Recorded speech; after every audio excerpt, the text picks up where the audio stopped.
پوهان په دې نظر دي هر هغه کس چې ډیر زیات موزیک اوري د هغوی ذهن به هر ډول له تشویشونو ډک وي، هر ډول تشویشونه به د دوی په ذهن باندې غالبه کیږي او د دوی ذهن کې به یو ځانګړی ځای نسي.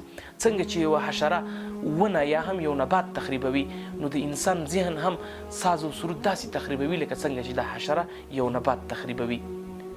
او د دوی پر ذهن باندې به هر ډول فشارونه راځي، د دوی ذهن به هر ډول فشارونه نیولی او بې لامله همدا کیږي چې د انسان یا د خودکشۍ طرف ته کش کاږي، یا انسان ځان وژنې ته اړ کیږي، او یا هم انسان د لیونتوب طرف ته ځي. دا لامل هم همدا ده چې موزیک اورېدل د انسان پر ذهن باندې مستقیما منفي اغېزه غورځوي. تاسې وګورئ ډېر کله هغه ځوانان چې ډېر زیات موزیک اوري هغوی به جسما له تاسې سره وي خو ذهنا نه به بل چېرته وي، ذهن به د هغه به بل ځای کې وي. ولې انسان که ذهنا او روحنا او جسما دلته له تاسې سره نه وي دا خپله د یو ډول رواني تکلیف یوه نوعه ده. هیڅ وخت تاسې موزیک مه اورئ ځکه چې ساز او سرود موزیک اورېدل ستا په ذهن باندې منفي اغېزه غورځوي.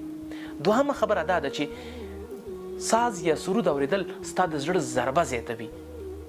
هر وخت به ستا زړه ضربېږي، ډبېږي به او هیڅ وخت به ته له دغې مرض څخه خالي نشي تر څو چې موزیک اورېدل پرې نږدي. درېیمه خبره دا ده چې موزیک اورېدل ستا د وینې فشار لوړوي او ټیټوي هم.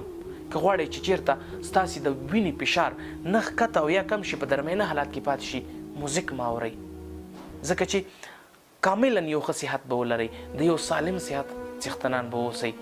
نو ولې چې موږ تاسې ذهنا او زموږ ستاسې بدن ته دومره تاوان رسوي او الله تعالی خفه کیږي، د الله تعالی رسول خفه کیږي او زموږ ستاسې عقیدې ته زیان رسوي، بدن ته مو زیان رسوي، څه ضرور ده چې موزیک واورو؟ هیڅ ضرور نه ده. راځئ چې سر له ننه تاهوت پر همدې وکړو چې هیڅ وخت د موږ تاسې سرود نه اورو. ساز او سرود اورېدل خو د انسان ذهن کمزوری کوي. زیات کسان د لیونۍ، لیونتوب او یا هم د بربادۍ کندې